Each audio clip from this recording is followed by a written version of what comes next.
You're listening to the Mind Your Business podcast. We've all heard the phrase, practice makes perfect. But in reality, it's perfect practice that makes progress. Today's special guest will show you how to improve or enhance any skill imaginable with a better strategy for practice. So stay tuned. Hi, I'm James Wedmore, and with 13 years online, I've built my business to over $9 million in sales per year. And this is the first non-business business podcast that shows you how to apply the principles of spirituality, energy, and mindset to create true and lasting success, all from the inside out. This is the Mind Your Business podcast.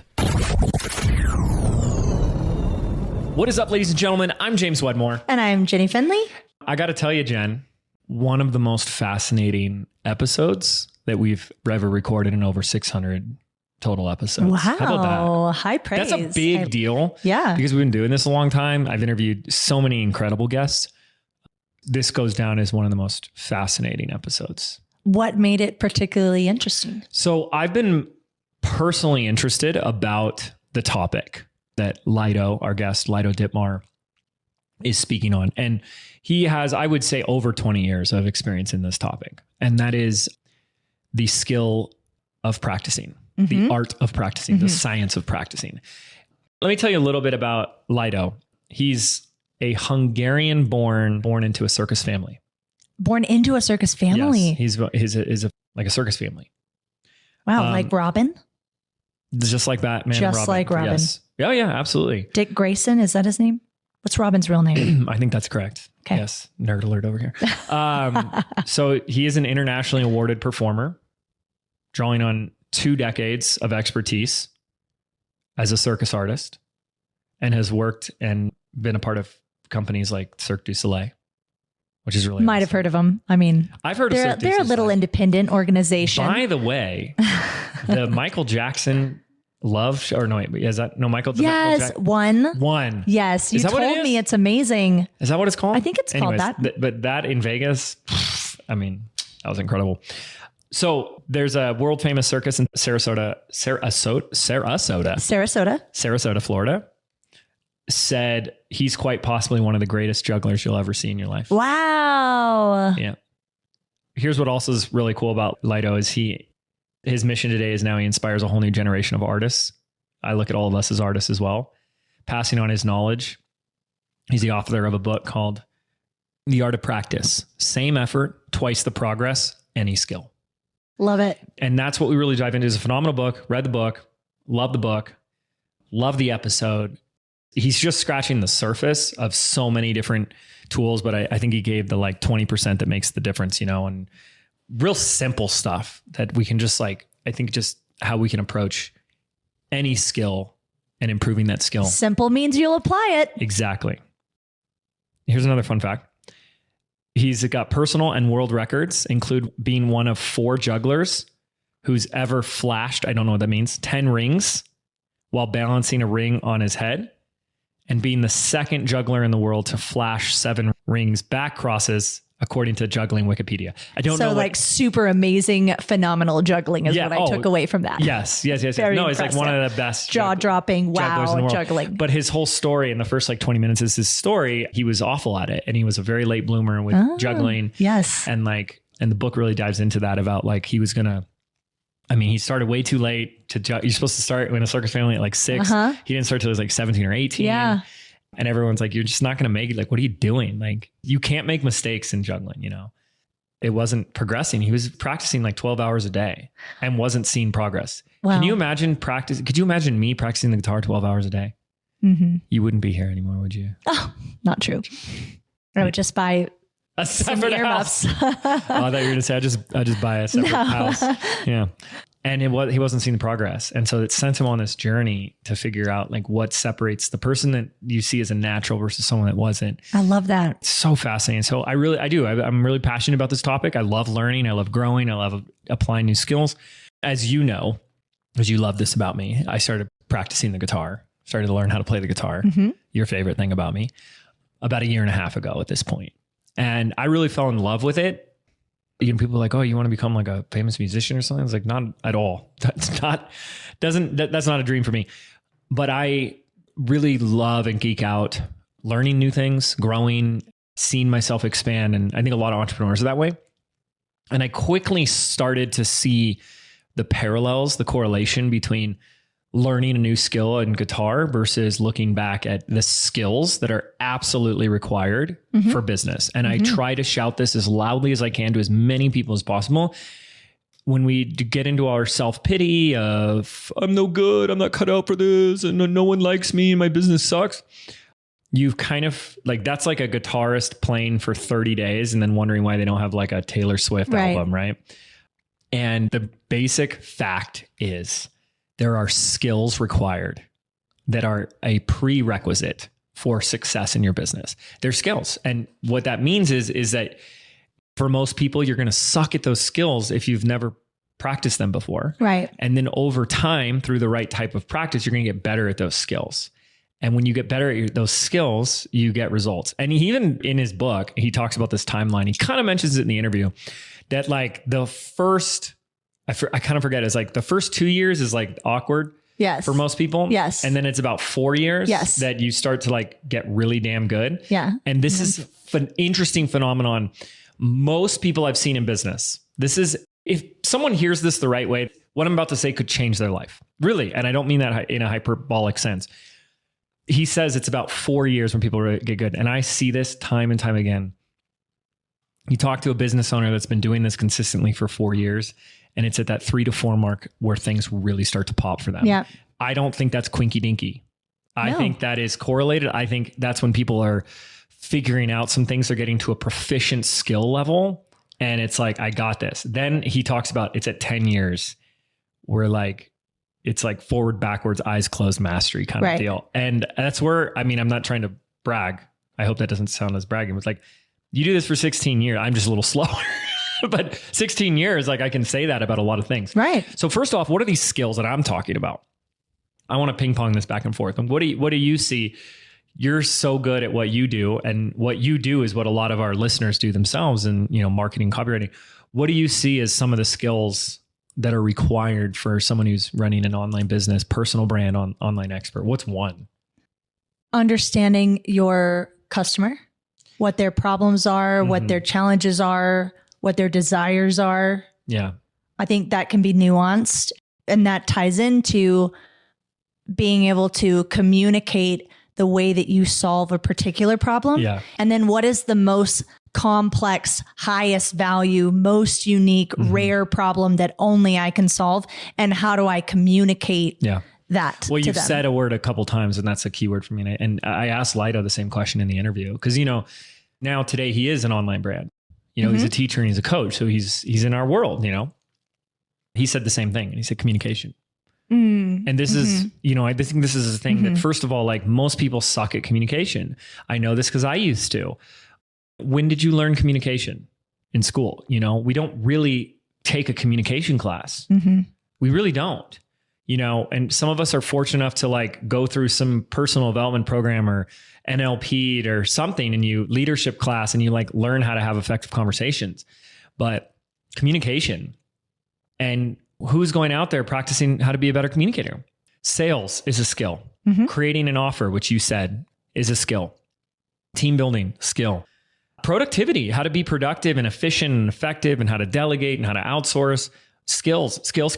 Delivering content. Creating scopes of work. Teaching is a skill. Coaching. Holding people accountable for delivering work. Absolutely. Eliciting performances from others. Skill. All skills. And most of us have zero experience in these skills when we get started. And then we're completely baffled why we're not seeing extraordinary results with subpar skill levels. And then we go and internalize it and say, it's me, I suck, I'm the problem, it's me, I'm a loser. And it's like, you know, if I was saying that about me when I first picked up the guitar in the first 30 days, I wouldn't still be playing. And he talks about this both in the book and on the episode about the difference between what we call a natural and someone who's lacking in the skill. And his argument for it is so beautiful. You'll absolutely love it. And and I'll let you, listen into the episode as well. But for me, it's first off, a long-winded answer to your question, of course, a topic I've been very passionate about because I want people to be masters at all of these skills so that they can go make more money and help more people. And so you'll need that. You'll need to do that. It's also just very passionate for me in general to see like, how can we get better at anything we do? And I think that's something that drives me, is I always want to be better for myself. And then there's the end of the episode. And I won't reveal it here, but the episode takes a turn. Bum, bum, bum. Yeah. This is like, I'm just going to say that, like, this may not be the episode that you like came here for, but didn't know you need, but like Lio dropped some bombs in this. Grab some episode. popcorn for the end. This will be probably one of the most intriguing episodes. That cool. I personally think so. And let's play this, baby. Yeah. So without further ado, let's play that interview with you. And this is The Art of Practice with Lio Dimar. All right, ladies and gentlemen, I am here with none other than Lio Dimar, author of The Art of Practice. Same effort, twice the progress, any skill. Lio, sir, how are you doing today? Doing great. Thank you, James, again so much for this opportunity. I'm really glad to be here and talking about practice. Yes. So where are you coming to us from in the world, by the way? I'm living in Hungary, Budapest, but was a performer since a very long time. And that lifestyle does make you travel a lot and spend less time at home. We will get into it a little bit later, how I kind of changed that lifestyle. Yeah. Yeah. Okay. So the book is The Art of Practice. I'm really excited to bring these distinctions in this conversation to our listeners. Can you give us kind of the elevator pitch? What's the book about? What's your big message about? I'm a Cirque du Soleil performer every now and then. It's, as an artist, you switch shows, you go wherever the next opportunity is. And I'm the creator of what I named the Naturals Method about 10 years or so. And basically, I specialize in helping artists, athletes, and practitioners of any physical skill or sport reliably double their progress speed by adjusting their practice strategy. And this way, they can usually achieve their true potential 2 to 3 times faster, no matter how advanced they are. So this is not just for beginners. So basically, this includes any physical skill like martial arts, golf, tennis, basketball, playing an instrument of all kinds of dancing styles. So students really come from all kinds of corners in skill, even like pickleball, which I had no idea it exists until a student told me he achieved great progress with the strategies in pickleball. So I had to take a look at what pickleball even is. But, well, I'm coming from a Russian-Hungarian circus family. So growing up, I would say I lived the typical life of a circus child, which meant basically that my parents were trying out all kinds of different skills with me to really figure out what it was that I was supposed to be the most talented at. And since both of them were acrobats, naturally, they first tried acrobatics with me, which I really was bad at. So no joke, it was bad. So I tried other stuff, of course, hand balancing, all the typical things that you would know and skills you would find in circus. Mm-hmm. But as much as I have tried, or they tried, I didn't really seem to progress the way my parents were hoping I would. There weren't any real signs of talent coming from me, so to speak. And so quite early on, everyone, and even I, believed I wouldn't become a circus artist at all. When I became interested in becoming an artist, contrary to what people usually think, I was already 17, almost 18, which is regarded as quite late. Most professional jugglers who get to do it professionally, at least back in the day, started most often juggling at the age of 6 or so. So to start at 18, all my friends and relatives from circus kind of believed I'm trying the impossible. And almost everyone even tried to convince me that if I want to become an artist, why don't I choose something easier, something that would suit me more, as they would say. And this wasn't an indirect, discreet advice either, because hearing things from others like, you got no talent, you started too late, you should do something easier, those kind of things were the daily regular I would have to take in.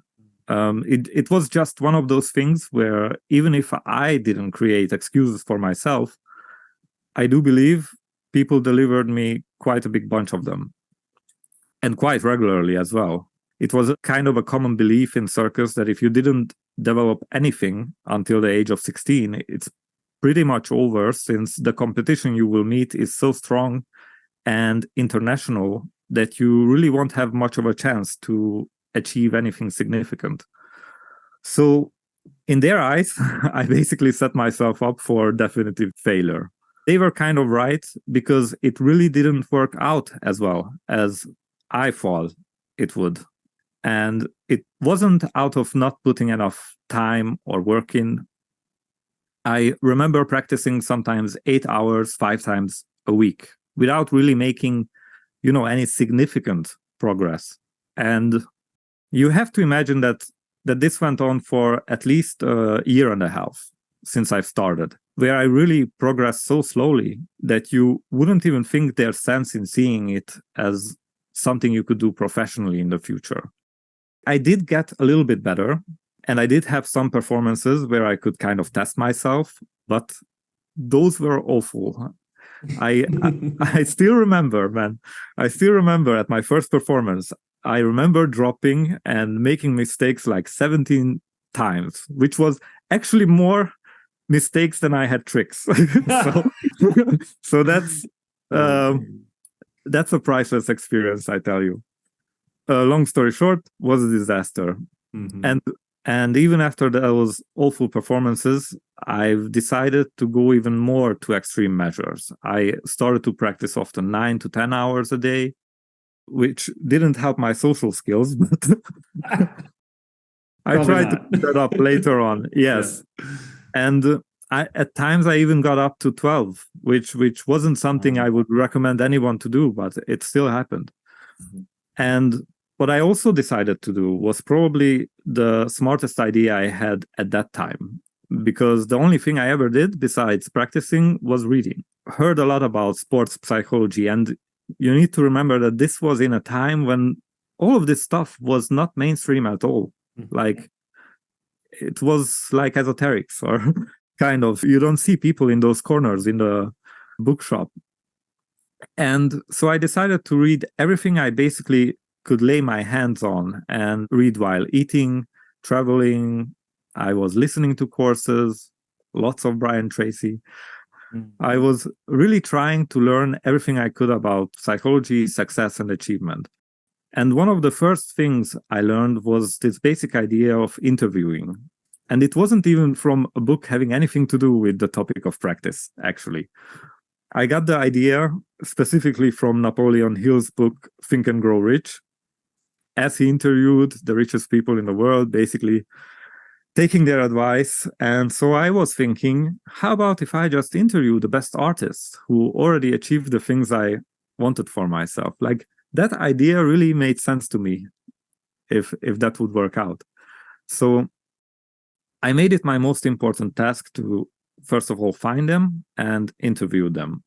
And luckily, because of my background, coming from a circus family, I could get access to them actually really easily. Like, every 2 years, there was, and still is, the International Circus Festival of Budapest, where pretty much the best of the best come. And that was always a great opportunity to connect with people who are really at the top of their game. And the thing is, once I met them, I started asking them questions like, what are the specific things that I should do or avoid and be aware in practice? Is there anything they do differently that makes them more successful? Or what are the mistakes they see that others usually make? And in my case, questioning them, it didn't work at all. Like, at all. Because when the time came for them to answer, it often came off as some kind of bad graduation speech, where it's like, well, you have to love what you do, work hard at it. And almost all the advice I've gotten was really so non-specific and intangible, because how should I love more what I do? How should I work harder on it? I believed I kind of already did those two things without getting any significant results. But hearing the same kind of answers over and over again, and I think it was really honest answers. It wasn't like, the little kid asking questions, let's just brush it off. I think they did try to answer me. But after the 10th or 20th time, repeatedly listening to the same kind of answers, which were so similar and unclear and vague, I understood that they couldn't really tell me, even if they really wanted to, simply because they weren't clear about it themselves. Whatever they were doing, they just did it. Mm-hmm. So basically, this idea of interviewing failed.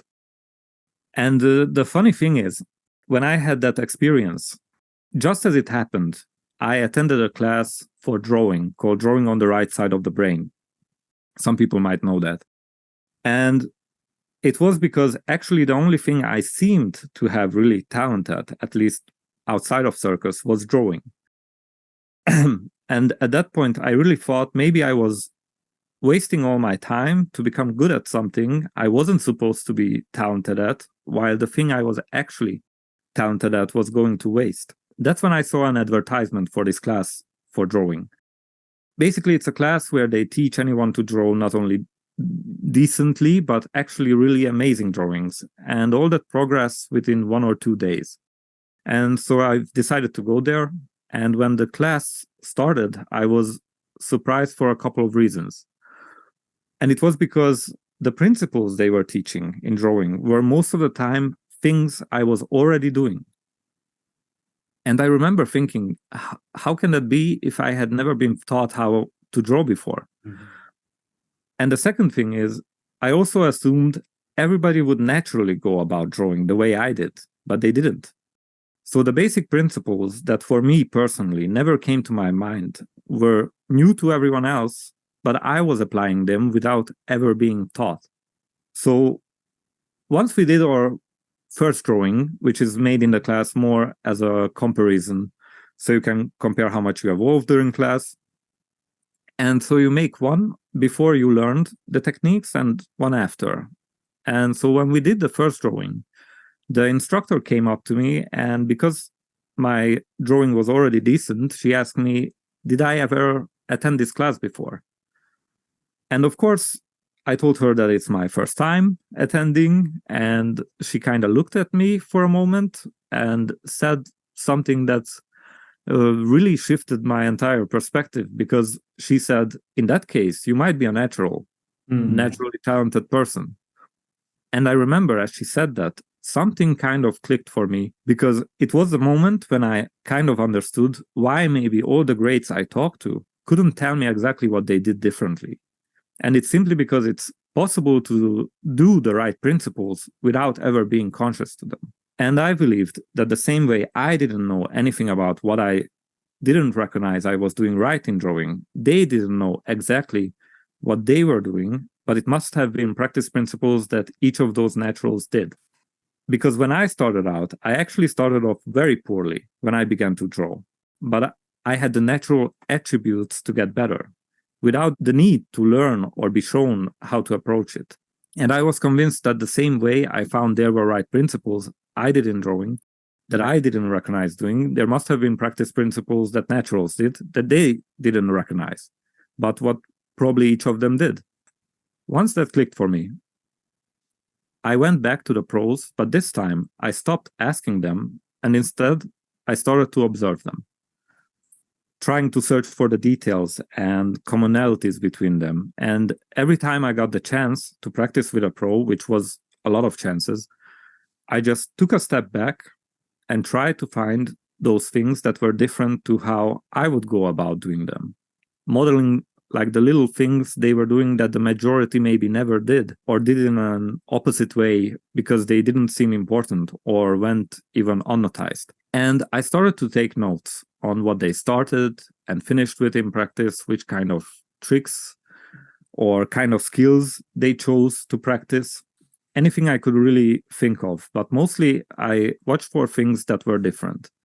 And this research somehow naturally expanded because I started taking notes not only about naturals, but I also started to take notes about the non-naturals like me, the ones who achieve kind of the mediocre or no success at all.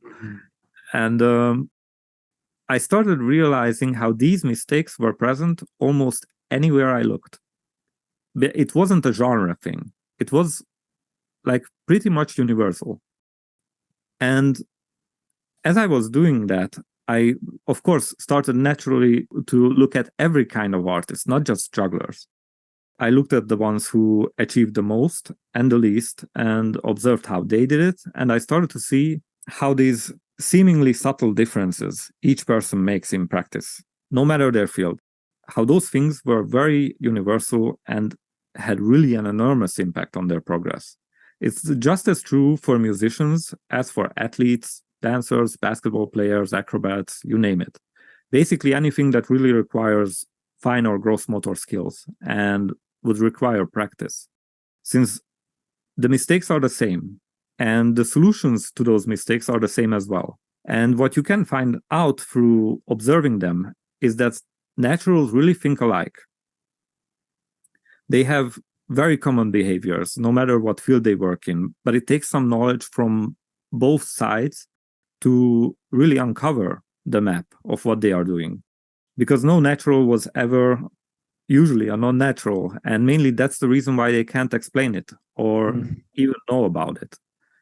They can't really associate themselves with us. They can explain probably bad technical movements, like the very structural technical part, but they can't explain the strategies internally or the attitude, because the right thinking and actions came to them naturally and instinctively.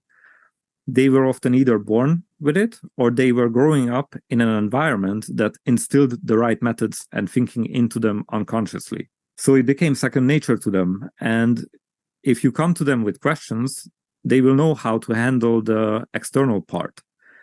But it's the inner part which seems obvious for them. So they naturally assume that it is for you as well. So fascinating. Yes. It was a trip. I won't lie. It was a trip. Yeah.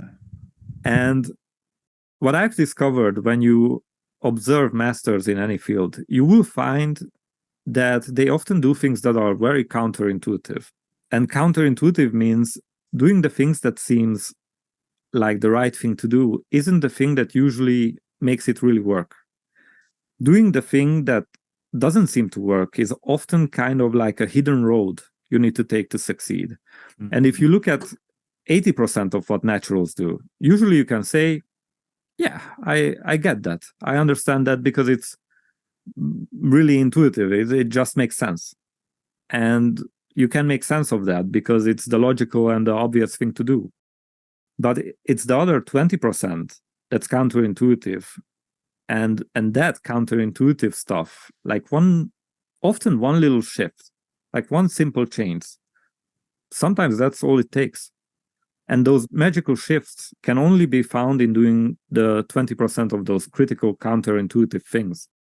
When you look at the things they do differently, that gets them actually the results. When you first see it, it almost doesn't make sense. You probably wouldn't even see it as anything special. But that's also the reason why you would never really come up with doing things that way in the first place.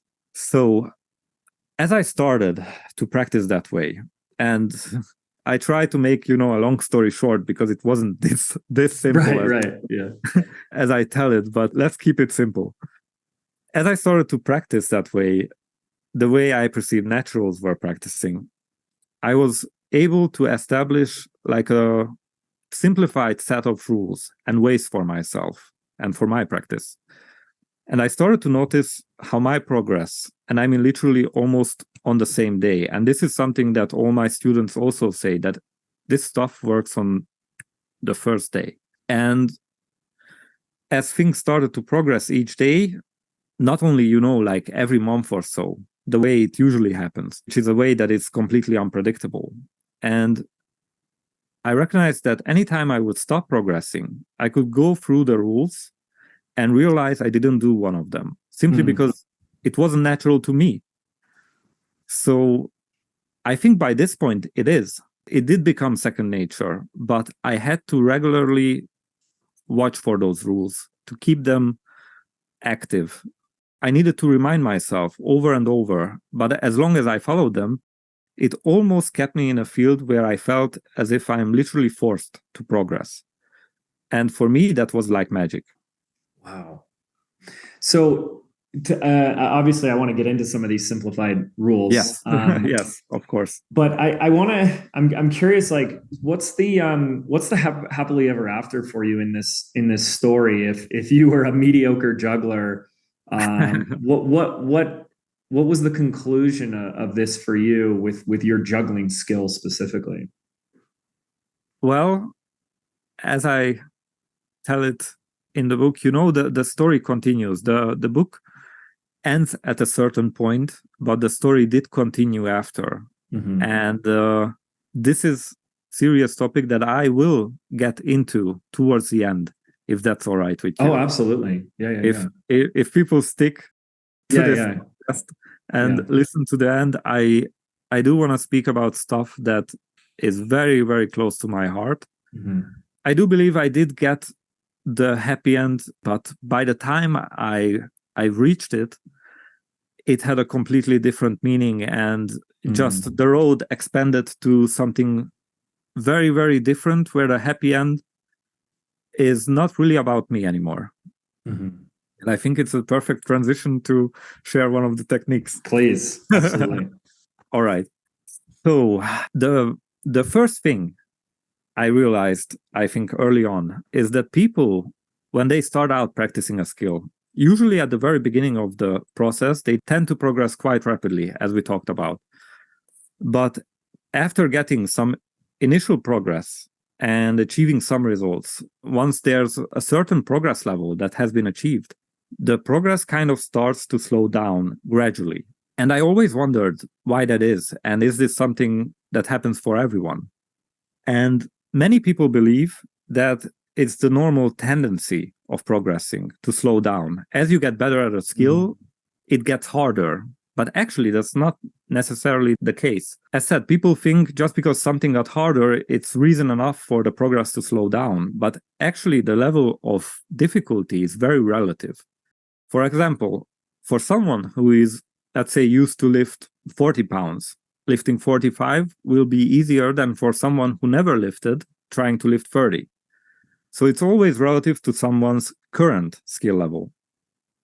And if we think about the fundamental question, why progress itself happens, and what is the fundamental reason that causes us to progress, then we will arrive to the answer that it's nothing else than our body and mind trying to adapt to the stress we are putting it through. And usually the very first thing that people get wrong when aiming for progress in practice is that they think it's a process of rehearsal and not a process of adaptation. But adaptation is basically how even our muscles grow by the way of trying to adapt to the stress we put it through. And that's actually how our skills advance as well. And the actual mistake that happens, however, almost on a universal level, is that people stop doing what essentially worked for them at the very beginning, when they just started out practicing a skill. Whenever we are just starting out learning a skill from zero, what happens is we are immediately pushing our limits to the maximum amount.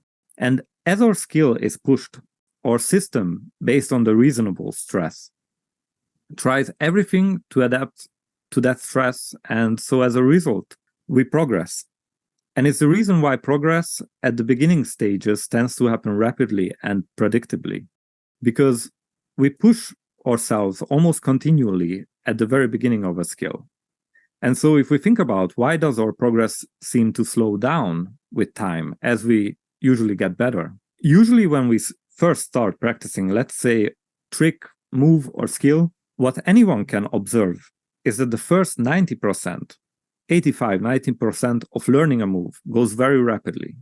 It's usually the last 10% of learning a skill that creates trouble for us to make it really consistent, and which can often take up to 3 or 4 more times more to learn than the initial 90% took. Why does that happen? And the answer is really simple. we said that progress only happens because our internal system tries to adapt to the stress we are putting it through. And so when we just first started out practicing something, there was a lot of stress and it pushed us a lot.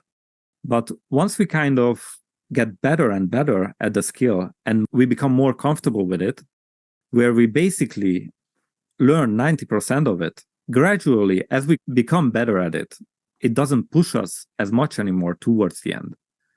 So the mistake people often make is believing I better first master this level before I move on to something more advanced.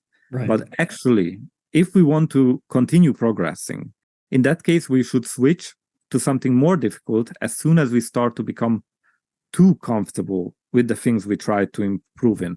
And I mean too comfortable. Yeah, you reach 90% of a skill. You struggle to make it consistent, but that's the time when you should move further to something more difficult and aim for the 90% in that and switch to something that still pushes us and activates this adaptation. You are practicing guitar, right? Correct. A great example is a guy I heard about called Sean Lane. Mm-hmm. I don't know if you heard about him. Only from your book. Yeah. It's so interesting because a lot of people, guitar students, tell me that. And I think I was just lucky finding him. Now, the way I heard about him was at a point when I was interested about learning to play guitar until I realized that I don't have the capacity to learn another skill. Busy man. You know, It's a lot of things, especially if you take performing next to it. It's, you know how it is, having a coaching business. Mm-hmm. And basically, I knew nothing about how to play a guitar, and I still don't, actually. But while doing research, what I often like to do is find the very best, whoever was in the area, when it comes to the technique. So when I was searching around for who the best guitar player is, technically, at least, this guy's name kept popping up, called Sean Lane. This was ages ago, and it was just, these weird forums. So this is not recent stuff. Who obviously wasn't as famous as he should have been. But the things that I've heard about this guy is that if you try to play guitar and you watch him play, it's literally impossible how fast he can play. Wow. And it's not like a little more impossible than anybody else who plays guitar. It's like everybody else at the top who plays guitar on a level that is so complex that it's technically impossible. And then there's like Sean Lane. Wow. And between them is this giant gap. Depending on what your taste is, he might not have been writing the best music or the most popular music, but he was technically perfect in playing it. And in one of the interviews I found, someone asked him, how do you build up the speed? How do you learn to play that insanely fast? And he answered, I do something that is not the way most people teach to do it. And he said, what I do is I play the scale and the guitar lick faster than I can play it. I try to play it faster than I can play it, and I screw up as I try to do it that way. But I keep playing it faster than I can play it, and I try to adapt myself to the speed. Once I move a slight degree back from my limits and coming back from that point, the speed doesn't even seem as hard anymore. So rather than how anybody else who teaches it, that is to do it slow and build up the difficulty step by step and go only a little bit faster and a little bit faster and master that level before ever moving on, the important thing is learning kind of the basics right, because you can mess it up. So the basics always have to be right, and those have to be learned properly. But as soon as you have the basics kind of done, train on your limits. Yeah. Try to adapt yourself to the stress rather than going it slowly, one step at a time. It doesn't mean you have to overdo it, not, kind of rip your arm off, but doing slightly more than your current limits. And like the most simple cliche answer is get yourself out of your comfort zone regularly.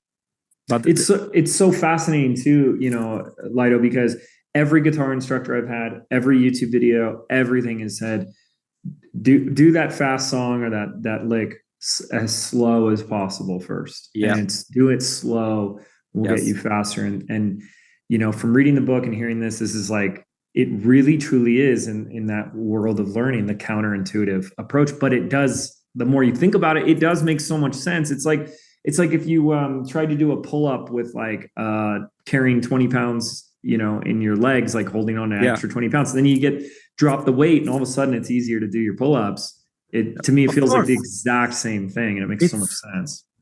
Yes, it's just obvious knowledge. And I tell you what the crazy thing is. I talk to so many athletes in different sports, and the problem is, even if they would have wanted to go to the next level, it's the coaches who were stopping them. Wow. So imagine the implication of that, how this common knowledge simply stopping progress by the coaches who were supposed to make you better. And I was shocked. I was shocked to hear that, because I just assumed that more people know about this. And I had this idea for at least like 15 years now, and I didn't bring out the book, and I was always thinking that somebody will be faster than me. I will not mention names, but in the guitar space, once the book was out, it went as wildfire. Like in recent times, I can see that people have copied some of the things, not all of the things. And well, thank God, they didn't copy it in a way as good because they did copy it, but not using the same kind of language. These are not ideas I inherited or got, especially what's inside in terms of strategy. It's all original. I came up with it. Of course, I researched. Of course, I went through tons of books and everything, but I didn't really find the thing that I needed. And people often think, how does a juggler come into this? Like, why juggling? And I can tell you why. Because first of all, there are not many skills that are really physical, and you can do it for 10 hours a day. So my time of putting in effort and experience of seeing feedback, getting all the time feedback. And that's the second thing, that juggling is such a micro movement skill. The smallest mistakes, the mistake of a centimeter, you fail. You get instant feedback. And there are no limits. It's not like a sport like ice skating, or where there are certain type of set of tricks you can learn, and you are moving within those limits. Juggling has no end. You can always be better. There are always more things that you could learn. It's infinite in options and infinite in difficulty.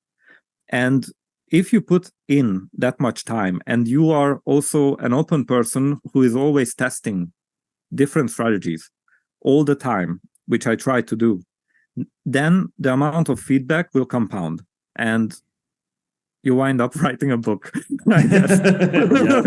Yeah, I love it. I wrote this book for 6 years, and there is a course. So everything together, it took me 6 years. So it wasn't something that I just, put together on a whim. It was like 10 years of experience, and then 6 years to try to distill it in a compact format where you would actually get more out of going through the program than if you would have me live there. That was at least my goal. Of course, you can reach out if you have troubles, but I receive very little questions from people about how to process the information and put it into their own skill, because I really tried to make it as universal, as clear, as compact as possible. And I do believe it worked. I want to, that's wonderful. I want to take a little detour down here for just a moment, if you can hear me, because you now today come to be someone that is the same type of person that is a listener to this show. Yeah. So here you are, owning a business, being a coach, creating content, having a book, having a program.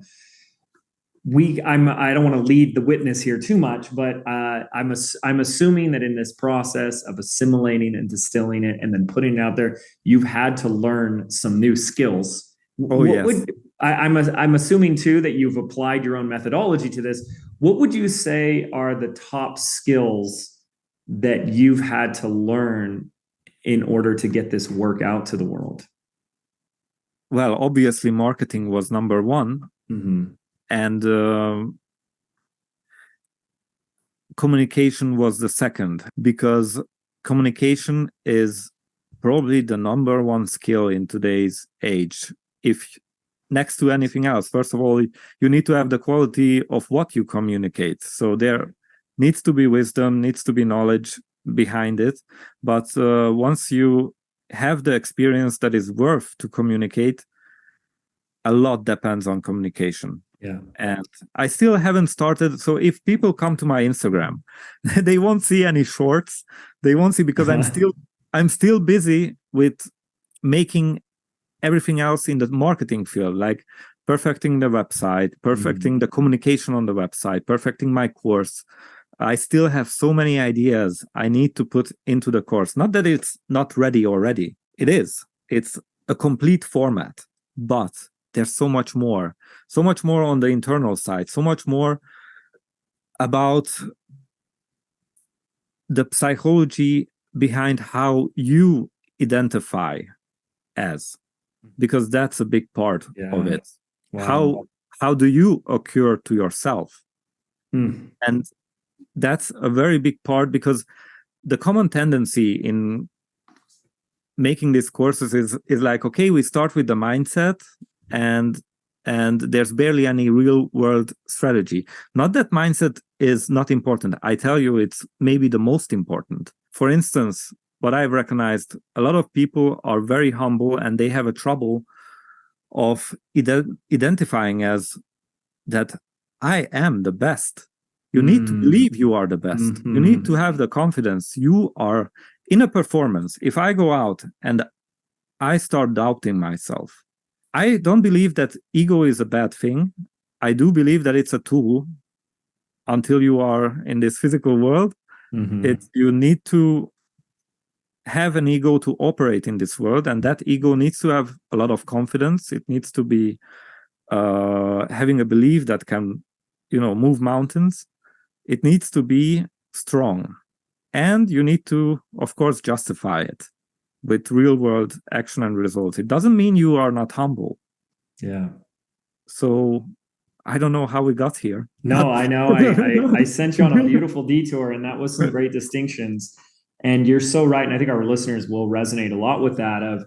There's a difference between you can be humble and confident. You can be humble and be in your power. And I think the way I describe humbleness is just because you're really great at something or you've mastered something doesn't make you better than somebody else. It doesn't put you on a pedestal where you get to look down and you have more value or you have superiority.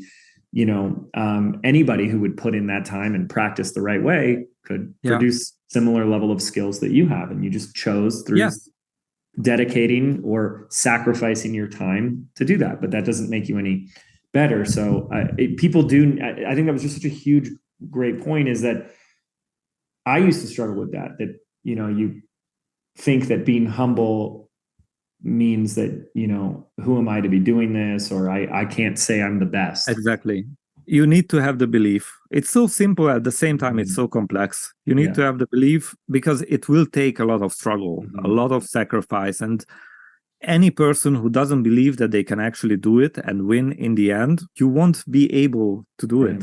You won't be able to sacrifice all the time that you have with your loved ones could have, but instead you are struggling here and trying to make something happen that has objectively and statistically a very little chance to happen, but you are still going for it. And you cannot become a champion without believing you are a champion. Amen. Well, and as you started the journey of turning this all into your own business, I couldn't agree more, by the way, that communication is hands down the number one skill required in any any type of business. I don't think people give enough credence to that. I think that is, in 16 years of doing this, I could not agree more. It's everything, whether it's Instagram, your marketing, sales, your podcast, speaking at an event, writing a book, teaching it all comes down to communication. So exactly. Did you see that as a new skill to apply this while you were starting this business journey yourself, where you're like, wow, this is a skill and I need to practice it? Was that something that was a blind spot for you? Oh, definitely. As I said, I would say I sacrificed all my 20s towards making my skill better. And as said, the scale was completely out of balance because I wasn't a very social person. Take into account that I am a INTJ. I'm supposed to be a very introvert person, and everything I do now is not according to my type. It doesn't come naturally to me. Right. But through the lifestyle, because of all the traveling, I meet a higher amount of people than a normal person. I'm getting to know more and new people all the time. And well, it can be exhausting. I am kind of exhausted because I'm I like my peace. I like to be alone and just thinking in a room. COVID came and I realized my life hasn't really changed after the first 2 or 3 weeks. And then I switched on that as well, because once I could actually go out, I'm now making a conscious effort to find people and communicate with them. Well, okay. Do you want to share? I want to be mindful of your time, but do you want to share at least one more strategy that you have in the book? I can still continue. I can still continue from the last one. Okay.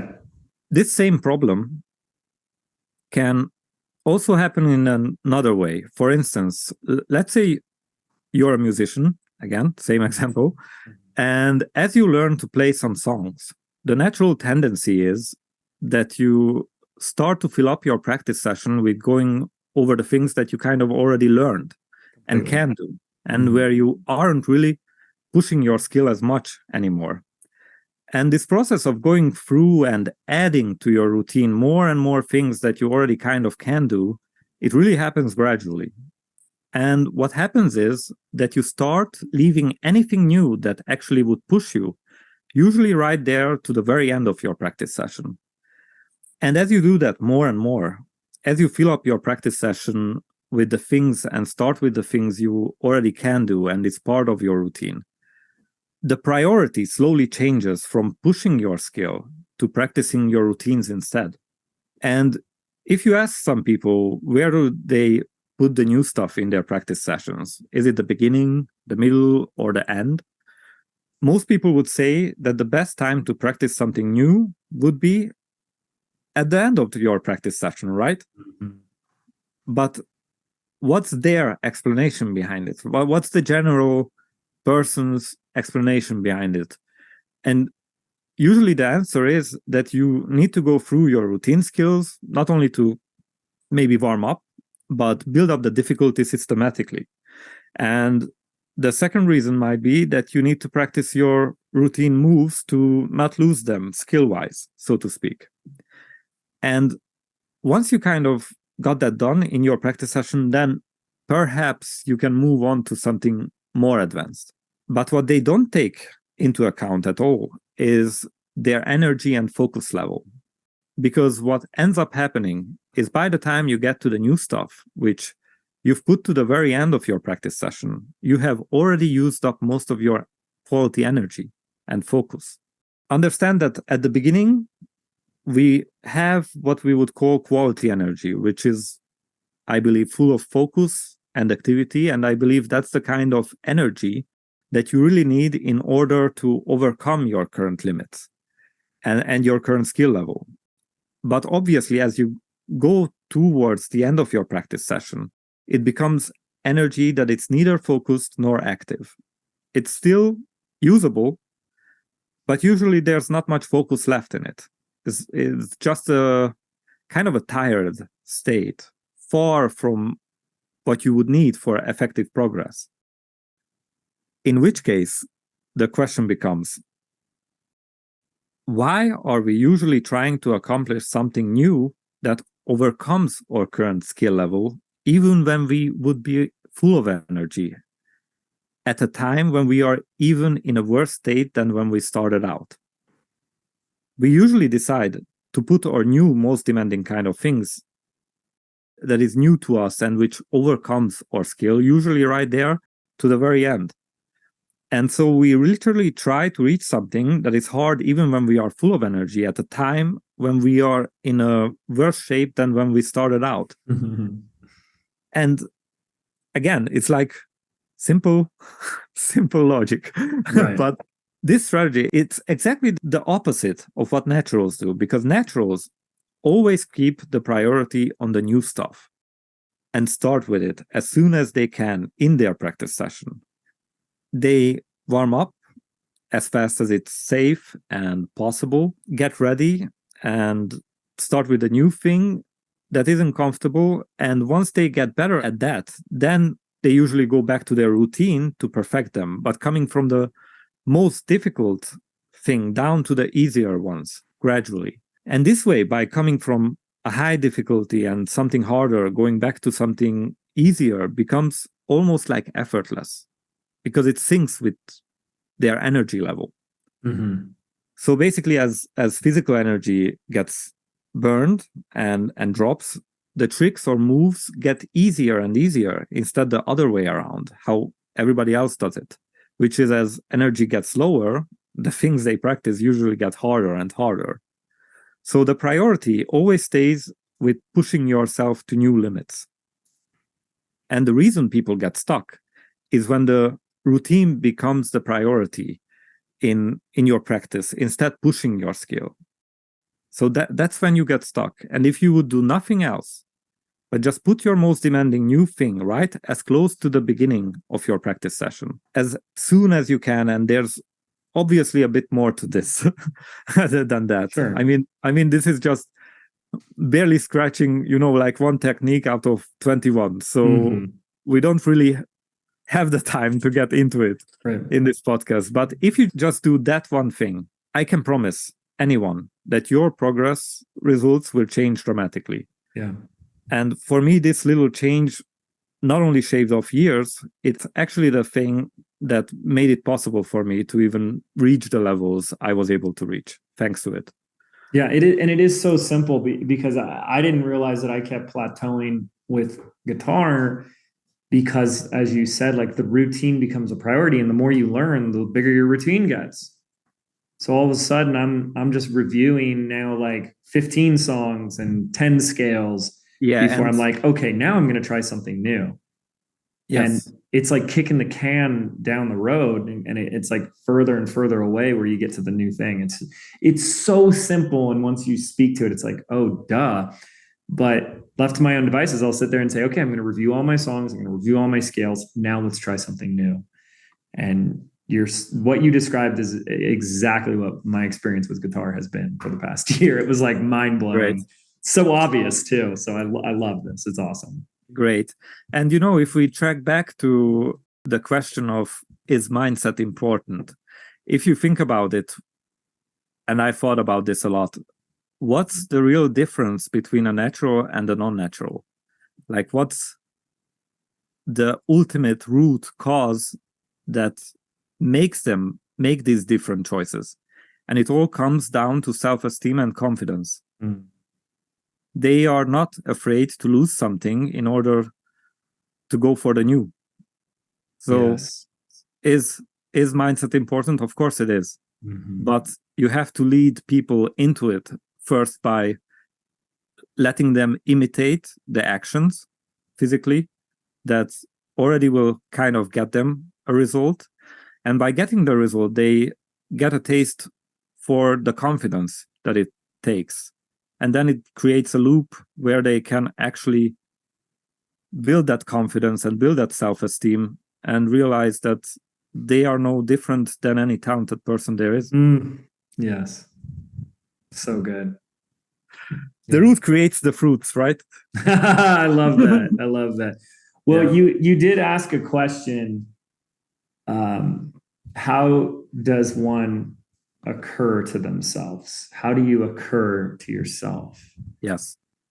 How would you say a natural occurs to themselves? It's a positive delusion. Amen. That's incredible. Yes. It's, even if it isn't true, they do believe they are the best. Yeah. They do believe they are the best. And even if it isn't true, it creates the best chance for success for them. Yeah. You can know what's the truth, but if I need to choose in a situation, for instance, I had a circus festival, and everybody who matters in the business looks at you, and even though you had like a 20-year-old career, in one show you can ruin it. You have a bad day, let's say. Yeah. There's nothing you can do against having a bad day, except just blindly believing in yourself and really believing. It's not like convincing. I don't mean convincing. I am the best. I am the best. No, you really have to work on your self-image, believe that you are the best and you're going to do a good job. Because what's interesting with juggling, as soon as you think about dropping, you will. It's so it's so, as said, because it's so micro level. Yeah. It's just the thought of making a mistake, and you lose. First of all, once you visualize, you see it in your mind that you made a mistake. It's not just words. It happens almost instantly. And the trick is not even having the thought come up. You only see yourself doing great, like from the beginning till the end. And when I first started training myself, like just visualizing, I sit in a corner and think about my complete act from the beginning till the end. I swear to God, I had problems of not thinking about dropping, even though I'm just visualizing. Right? So I had to train myself to think positively from the beginning till the end. And then a lot of other things come to play again, which is like, could be said it's mindset, but it's not really mindset, like focus training, where you don't lose your connection to your senses. Because if a thought comes up that you don't want, that's the moment you lose touch with your five senses, and that's the moment where dropping gonna happen. So a lot of simple, focusing on breathing. I actually do it with, again, how it's called. It's like a bracelet with little balls on it. And I set a timer for about 10 minutes and I focus on my breathing, which is a very mundane, very boring thought that you can only think about if you choose to think about and you choose to keep your focus on it. So I set the timer for 5 or 10 minutes. Depending, 5 minutes I need to do perfect. About 10 minutes gets you to perfect. So kind of, I love it. Yes. Yep. kind of that strategy is included in there. And every time I make a mistake where I forgot of focusing on breathing and some thought come up, I just automatically push one ball further, and there is a knot in a way where I know at the end how much mistakes I made. And wow. Once you start that exercise, you will realize that you are more and more focused during that. Wow. So every time you notice yourself drifting into the thinking brain and away from present and away from the focused breathing, you mark that as a mistake. Yeah, because it's a quick movement that doesn't take you really away. Yeah. It's like automatic and you are back at it immediately. Mm-hmm.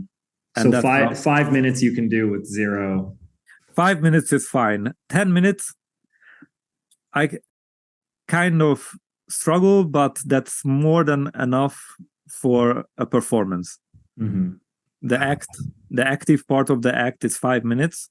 Take into account that I'm actually interested in what I'm doing during the act, which helps Yes. Because as said, it's very mundane to just focus on briefing. It's nothing interesting. It's incredibly, it can be at the beginning, let's say it like this. At the beginning, it's incredibly boring, but once you are present, there is no boringness. There is just presentness, and it even charges you. Wow. Amen. That's beautiful. Man, this is so fascinating. Lido, I want to, I know you kind of said you talked about some things at the end when I asked my question, like when you learned all this, what happened in your career? What changed in your career? Where did that send you on a trajectory? I want to mention one more unrelated thing, which I have in my bullet points, if I look at it, which I think it's important. A little bit unrelated to what you asked, but I promise you after that I get into it. I wanted to mention something that happened, which was completely unexpected, because I had once a really exceptional case where she was a dancer, performer, and fitness professional, and she reached out to me because she endured not one, but 2 car accidents in 2020, neither of which she says was her fault. So it's very unlucky. And these events have left her with injuries spanning nearly every part of her body, coupled with a mild brain injury. So safe to say that her journey to recovery was definitely not easy. She had a loss of fundamental motor skills she had to reacquire, and is in the process of reacquiring. However, as time passed during her therapy, her recovery seemed to plateau. One day after she found my book, she reached out to me, and basically she put the strategies into practice. And after a month or so, she reached out to me again, reporting that her progress began immediately to go back up. What essentially shocked me, quite honestly, that this is something I've never, ever thought about. At least not in this specific way, because what I've discovered thanks to her is that essentially the methodology isn't solely meant for people who want to go, let's say, as an example, from 0 to 10 to improve some skill, but can generally be applicable for people grappling with fine and gross motor skills, recovering themselves. And if we would use the same analogy, instead of, getting from 0 to 10, it's about getting from -10 to 0 and maybe beyond. To be quite honest, I'm currently uncertain how the process of formally incorporating this method into therapy would look like. However, I would like to take this opportunity to say that I'm eager to collaborate with anyone who's listening maybe and is interested or has expertise in this area, so that maybe together we can work towards making this potentially a reality. And I'm scheduled to interview her soon, and I really find her story so fascinating, which might help maybe a lot of other people. So this was one of the things that I wanted to mention, because I think this could be really important. So that's that. Yeah, that's beautiful. Yeah, thank you for sharing. Thank you for listening. We are actually going long. I go long. I love it. I do too. So you're in good company.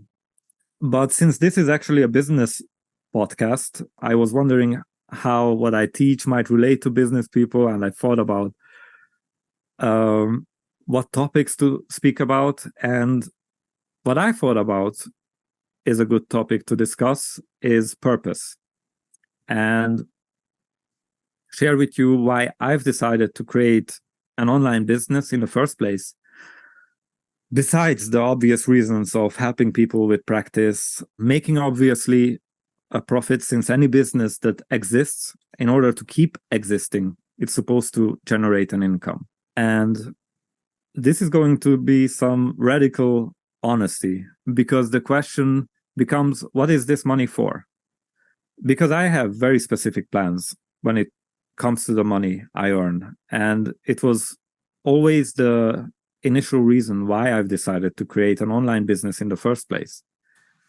And what I'm about to share is candid, something I've, as said, rarely discussed, certainly not publicly. And I'm sure it's not something that you or any of the listeners right now would expect. So, throughout my life, as said, I've met many people. I've crossed paths with countless artists and performers. I've got to know them as people. I've lived with them throughout seasons of a show, like really getting to know them. I've met a lot of them who I would say were destined to be circus artists. Their talent was simply undeniable, and it was clear they were meant to pursue their passion. And you need to understand that without exception, I would say, for anyone considering a career in the circus arts, it often starts with a dream that promises world travel, fair treatment and payment, fair conditions. And I'm not even speaking about the audience here, because often that's actually the best part of the joy an artist gets to experience. So you start this journey for several years, if not decades, to even get the opportunity to showcase your skill on, let's say, a prestigious stage. And you do that because you were sold a dream. We are sold that if you just become good enough, you will get that life. But once you get there and you actually start working and performing, the reality is that what you're going to work as or experience has rarely, if anything, to do with that dream. And initially, you believe you are the reason. You are just not good enough yet. But you will probably get there sooner or later. And for most people, that actually never happens. And it's not because they weren't good enough or didn't deserve it or didn't work hard enough. Generally, being like a creative soul and having a business mindset doesn't meet that often. And the people who are in charge of most of the workplaces might be perhaps circus people, but are generally not artists themselves, or someone who lives the experience of what it's like to work and live as an independent freelance artist. And I witnessed, experienced, and heard countless stories of corruption, exploitation, cruelty even, unfairness, and the struggles faced by some of the kindest souls you could imagine within this industry, who were just too pure for this business. And I want to make it clear that this is not stuff that happens only here and there. This is stuff that happens generally as a standard all the time. And it's rare when it doesn't happen. And that the artist is often the last person of importance within this business that we call the circus world. And of course, there's different sectors to it. Not all the places are the same. It varies from tent circuses to cruise ships to higher productions. So I don't say there aren't exceptions, but it's not the standard. Yet, nobody speaks about this. Because how could they? If anyone will hear this podcast and he is in a higher position, just for this, I might not be able to work as an artist going forward. But this online business did make me free to a degree and gave me an independence and a right for free speech I didn't have before. Mm-hmm. Because some of the stories I know of, not just the things that happened to me, but many others are things that would make, I believe, anyone weep. And the illusion is that some people do make it. I wouldn't say I really got where I was planning to go. I would say I even got higher than my initial goals were, like a lot higher. But as I moved higher and higher, I realized where I planned to go ultimately and how I imagined it would be. That place doesn't even exist. Mm. Not even the highest quality places come close to what I imagined the top would look like. Even though I don't struggle anymore, I mean, even when I didn't have this business, I've done well. I've still reached a perspective throughout the spectrum of going from, let's say, bottom to as close to the top as possible for someone in my position.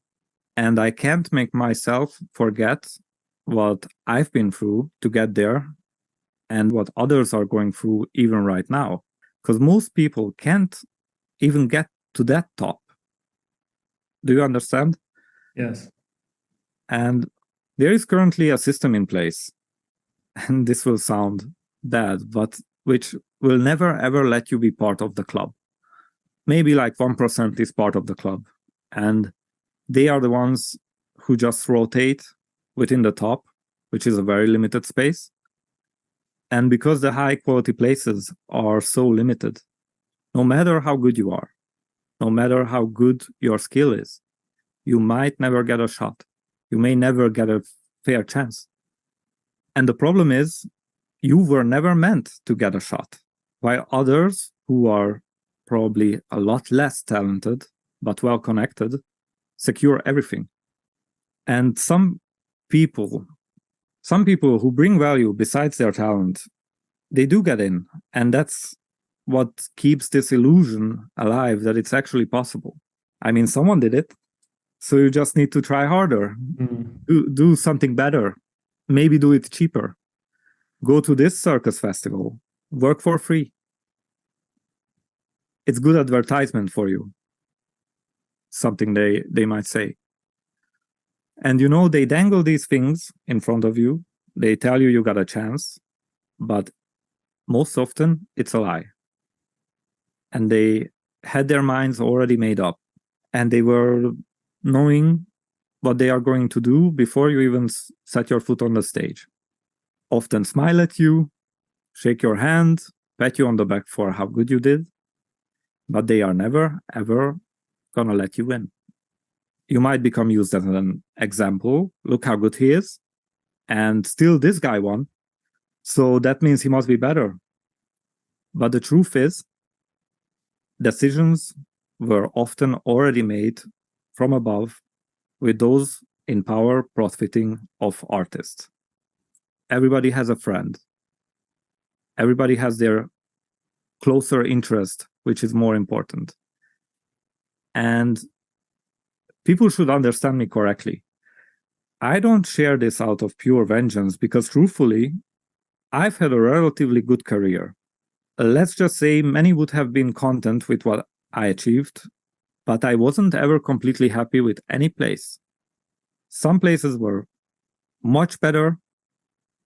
Some places were less better. There are good places. I still work with them.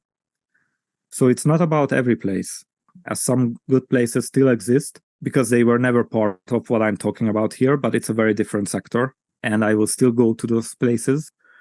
However, that's an exception. But most often, because it always could have been better, and the only reason it wasn't is because either nobody cared or nobody knew really what they are doing, because they never lived it. It wasn't, and it usually isn't because of lack of money. It wasn't because of lack of anything. And if it was because of a lack of care or lack of compassion, lack of knowledge, intelligence, but a lot of greed. I believe I reached my limits as far as someone can go without connections or assistance because nobody gave me a free hand. And I still managed to come close to the door. You know, like I at least could knock on it, put my ear on the door, and listen to how people speak on the other side, if that makes sense. And once I heard what I heard, once I understood you can't go through that door without losing at least part of your integrity, I knew this was never meant for me. Almost 20 years I've been working as a performer. I've been living all my life in circus. I was born into it. And to realize that it was never meant for me. The main reason I started my business was not merely for independence from this system, since I managed to live well within it in a way that even kept my integrity intact, where I didn't need to, you know, sounds dramatic. And depending on the situation, It's not always that bad, but where you don't need to sell your soul or be fake. Because for me, the highest value is authenticity. And if I have to choose, do I sacrifice my authenticity because there is no other way? Then I will not go through that door. This is something, as I was progressing in my journey, I started to realize, I started to understand more and more. I started to understand how the game is played and what part of the game I'm willing to play and what part I'm not. And my ultimate goal generally in life is to establish a new system. And the simple truth is, for that, the only thing I would need is money. Because everything else I already got. I got the connections. I got the right people for the job.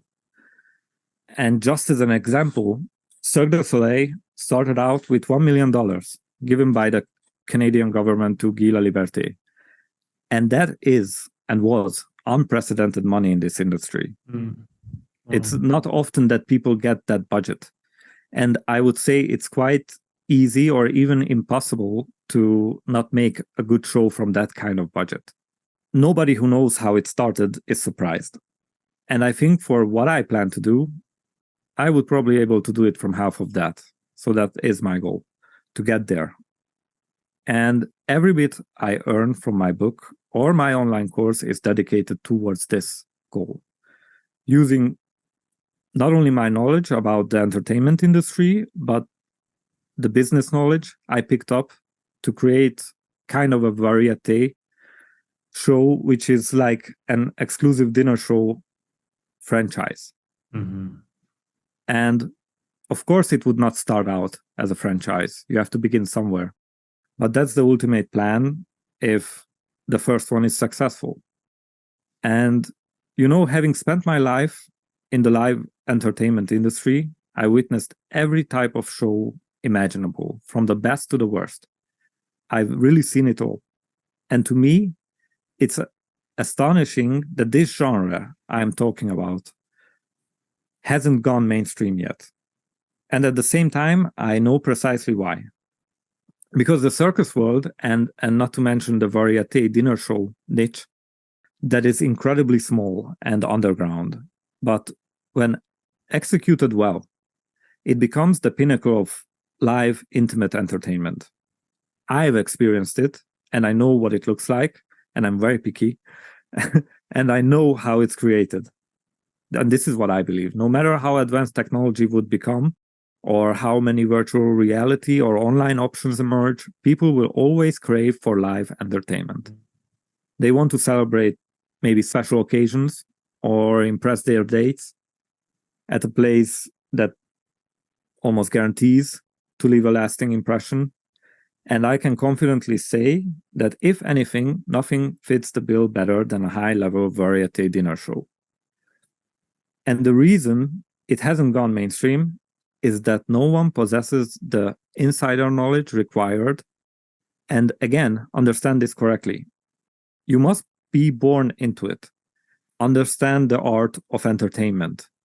You must have not only seen it all, but understand it from the inside out. Most importantly, you have to have the financial means to make it happen. And remember that artists are never going to have that kind of money required. And most owners are not artists. So it's a very delicate balance.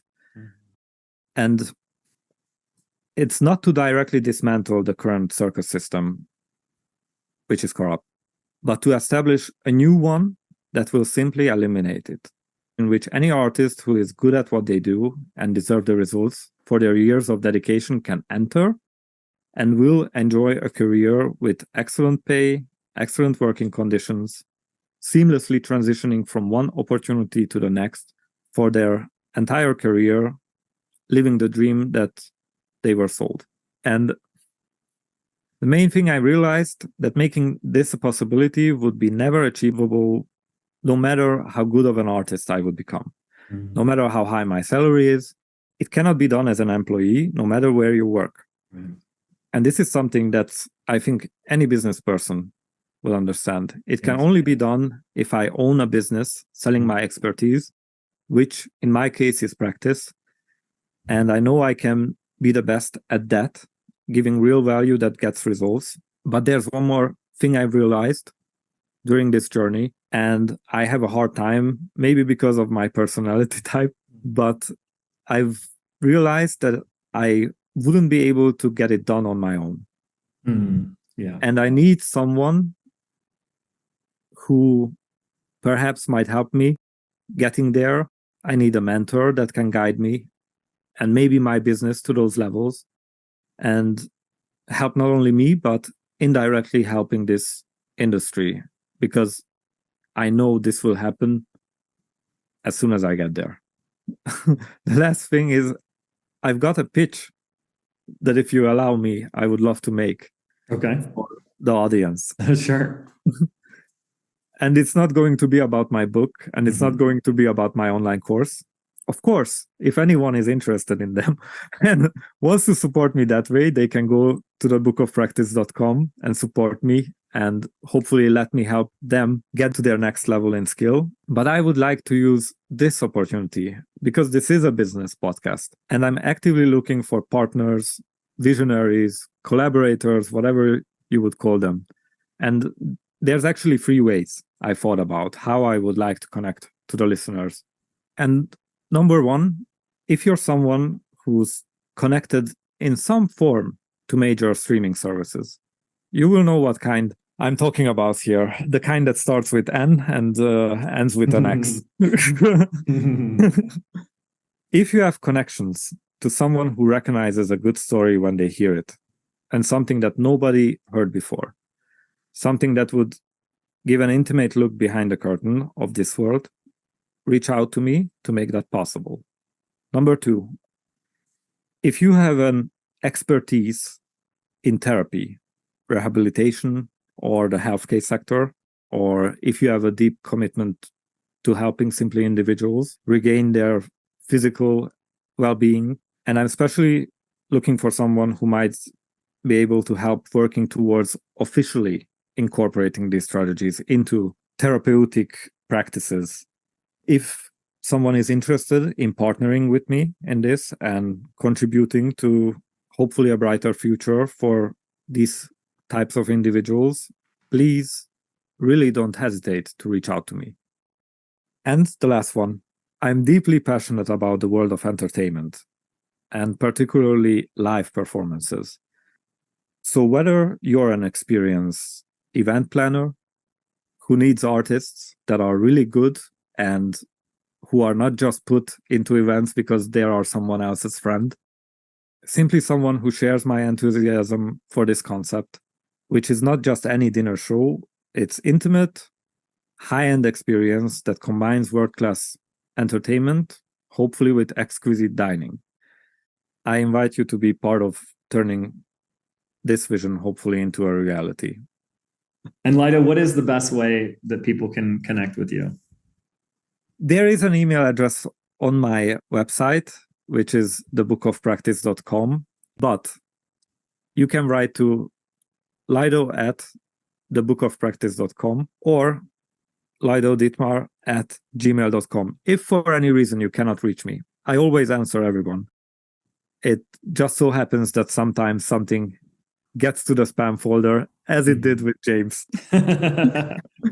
I get a lot of messages, and a lot of it is spam. A lot of it is spam. Well, Lio, I want to thank you for your candor, for your courage, for holding on to your authenticity, and just for sharing so openly and vulnerable with us today. Thank you. This has been so valuable, so engaging, so intriguing. I'm just like, wow. So I really truly appreciate it. And thank you to our listeners for making it all the way to the end. You guys heard. Yeah, it's a long. It's a wonderful though. Lio's website, thebookofpractice.com. It's a phenomenal book, a ton of additional training.